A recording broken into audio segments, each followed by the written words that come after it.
whairua is two, flowing streams, and I think Aute sits in the middle of that and can help you navigate those currents really well.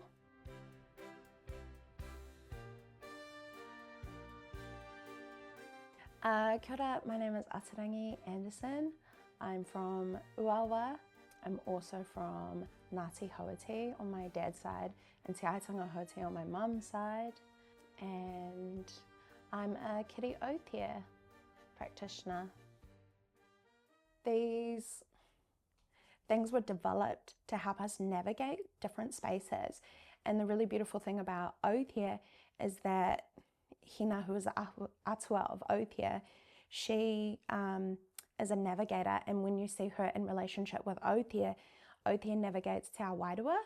And so what that does for us is it gives us like a ritual and a place to put different spaces of transition to work through them, and it helps us navigate the tools or the mamae or the happiness to like move through spaces more smoothly. Aute's job is really important because it like protects those spaces. So when you are born, you're born onto Aute, so that's like navigating you into the world of te marama, and then when you pass away, then you are navigated through the world into like the embrace of Hine Whakamauāhua, which is really important because it, especially in times now where the world is like chaos, I think these things offer us like process and structure to work through spaces of wairua. It's like this way of realizing that, the trees are our tuakana and they're giving their skin to help us do that.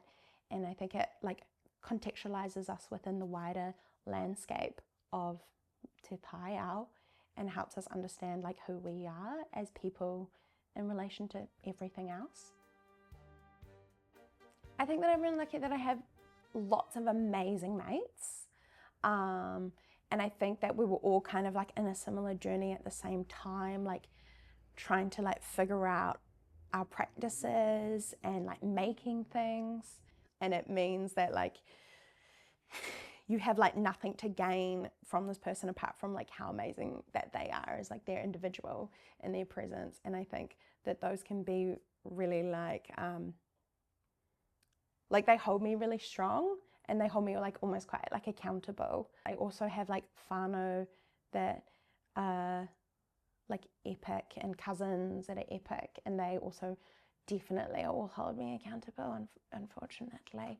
I was told like a couple of years ago when I was having a wee complain by my auntie that actually to be held accountable and to have whānau that can do that for you is actually really special and like such a privilege, because a lot of people don't have access to that.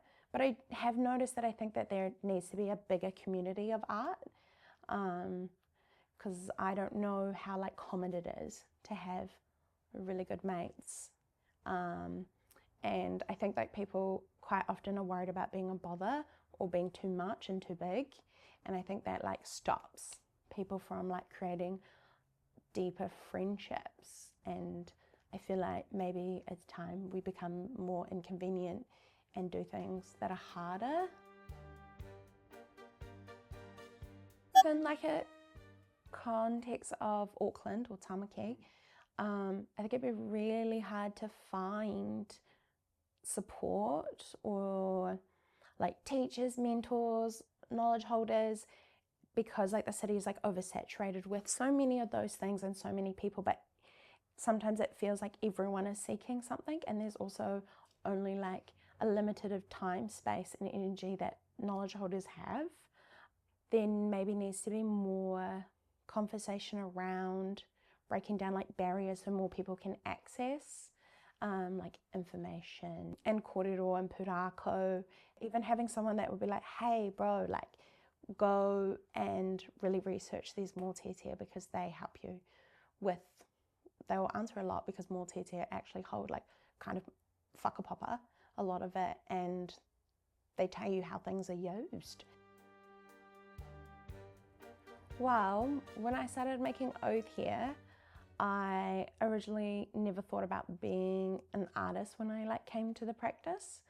like what I was thinking about when I first started was this, like I wanted to make something for babies Pepe who had died to be wrapped in, or to be born onto. That was something that was like really played a role in my thinking in early stages of doing Aotea. I was thinking about how Aotea navigates He Wahine, and it carries this like essence within it.